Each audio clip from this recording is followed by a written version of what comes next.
Bonjour à tous. Plus que jamais, peuple de France, peuple d'esclaves. Nous venons d'apprendre que l'encours des fonds placés par les Français en assurance vie dépasse les 1700 milliards d'euros.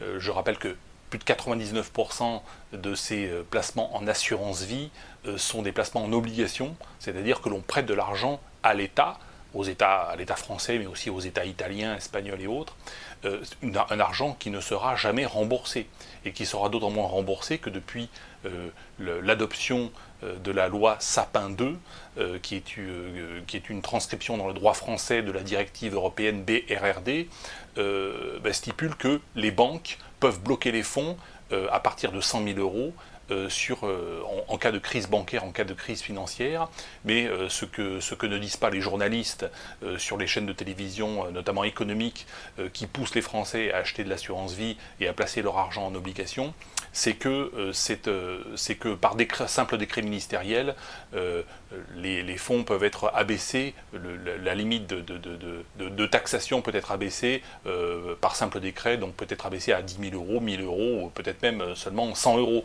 du jour au lendemain par simple décret ministériel.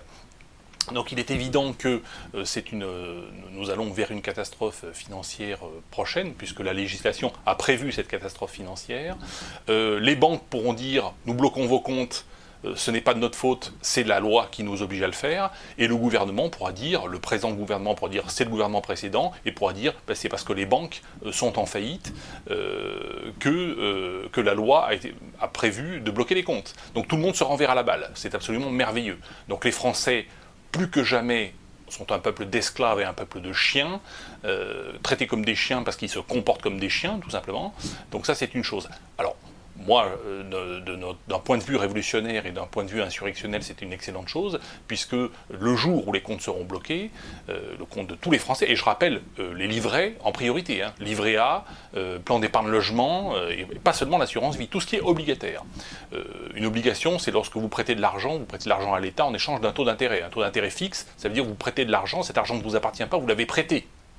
Et le blocage des comptes n'est pas un fantasme, c'est pas un projet, c'est prévu par la loi. C'est la loi. C'est la loi. Et elle sera appliquée. Vous pouvez en être certain. Ça, c'est garanti. Donc cela provoquera effectivement une révolte populaire, et nous profiterons naturellement de cette révolte populaire pour monter sur Paris, pour bloquer Paris, pour assiéger Paris, pour occuper Paris, et Paris tombera. Et les institutions tomberont. Et les criminels politiques auront le choix entre se convertir à la justice et renoncer à leur politique criminelle, ou bien être pendus, être jugés par le peuple, le tribunal du peuple, et être pendus à la corde, puisque c'est tout à fait ce qui les attend, et c'est ce que moi, commandant Aubenas, j'ai prévu, et vous pouvez compter sur moi. Je ne me défilerai pas. Aujourd'hui, nous sommes en marche vers le pouvoir. Je ne suis pas un homme seul est un homme mort. Ce que je dis se réalisera. Vous pouvez compter là-dessus. Je vous en fais la promesse et je vous en donne ma garantie.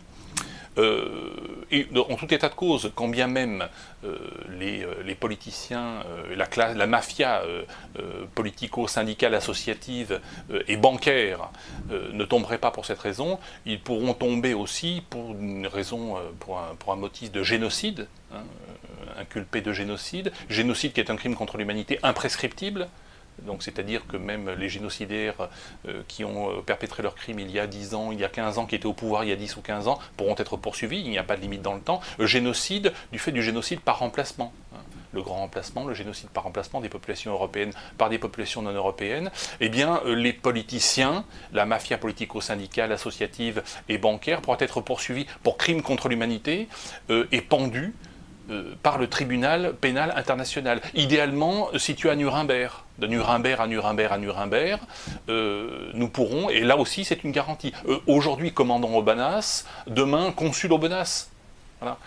Tout cela n'est pas vengeance, tout cela n'est que justice, ce n'est que la justice du peuple, une justice qui a été mise en place par ces mêmes politiciens et par cette même mafia. Donc c'est l'histoire de l'arroseur arrosé. Ma ligne politique est celle de courage et de générosité.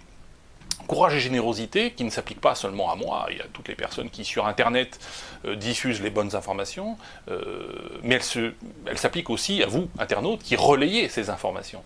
Faites preuve de courage et de générosité envers vos compatriotes en diffusant ces vidéos, les miennes et puis celles également d'autres résistants, d'autres révolutionnaires. Il y en a de plus en plus, et ils sont de plus en plus puissants, de plus en plus écoutés, et en tout cas ils sont de plus écoutés aujourd'hui que ne le sont les politiciens à la télévision. Rappelez-vous la phrase de Gandhi, lorsqu'un homme découvre qu'il est un esclave, il est déjà à moitié esclave, le jour où il décide de ne plus être un esclave, il n'est plus un esclave. Donc je vous invite à prendre la décision de ne plus être des esclaves, à faire preuve de courage et de générosité, à aider vos compatriotes comme je le fais, comme beaucoup d'autres et de plus en plus le font sur Internet. Je vous souhaite une bonne journée, je vous dis à bientôt.